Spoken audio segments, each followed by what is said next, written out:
All right, so we're at the back right brake here. This is where we want to start. You can see the hose connected up at the top there. What I want to show here is a tool I picked up. I had always done the kind of two-person bleed where you have to have someone sit on the brake, pump it, keep checking what's coming up, make sure you get no air bubbles coming out of the caliper. But this is a way you can do it with one person. So essentially it's your same system. I'm bleeding into a collection cup here, but there's a check valve. So this check valve won't allow any vacuum back into the caliper, so you don't have to worry about the air bubbles getting in. If anyone that's done this before, you'll know how annoying it can be when you're pumping it. It seems like there's just continuous air bubbles everywhere. You can never feel like you really get it all out. Just crack open the bleeder valve a tiny bit, just enough to get everything going. You can pump it out. You can see that they have fluid in there and everything is drained out. I'm gonna go ahead and do this on all of them. Fortunately, on the lift, I can access these. I don't have to take the wheels off. Most people will have to take the wheels off. We'll go ahead and start with the back right, then the back left, then the front right, and then the front left. You always want to start from the furthest from the master cylinder, and then you work your way up to the closest. Okay, before we go any further, we need to make sure we take the cover off the master cylinder here so we don't have any back pressure. We also want to make sure we don't drain it too far, otherwise you'll have to bleed the master cylinder, which is a whole different animal in of itself. Try to avoid doing that. So if you're pumping out a lot of brake fluid, keep an eye on this, keep topping it off as necessary. All right, we're at the back left brake here, the driver's side brake.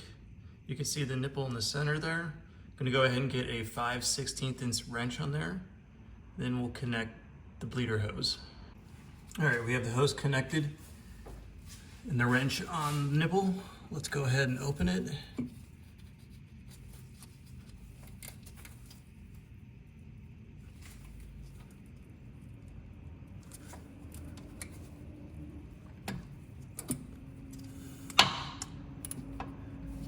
About a quarter turn.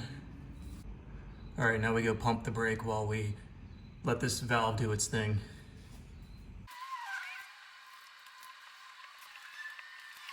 Okay, we can still see some air in the system, so that means we need to keep pushing.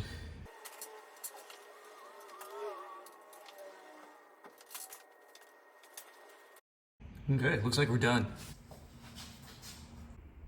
Here's the front passenger tire. Let's go ahead and get the wrench on there and then the hose.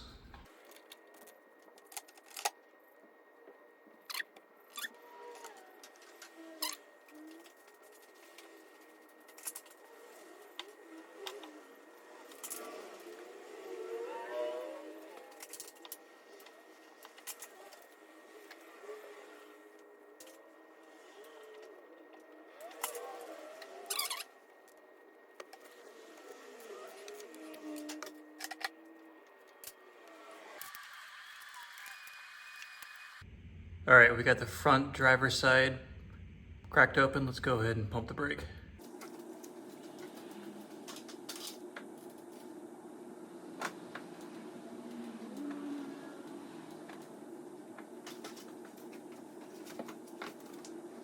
All right, that's it.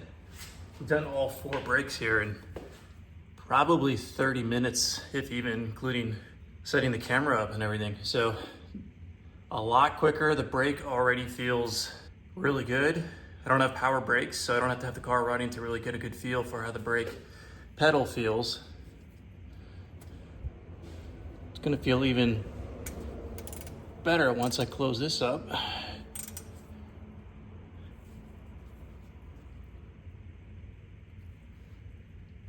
And that's it.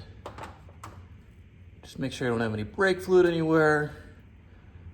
Close the master cylinder cover. That's it.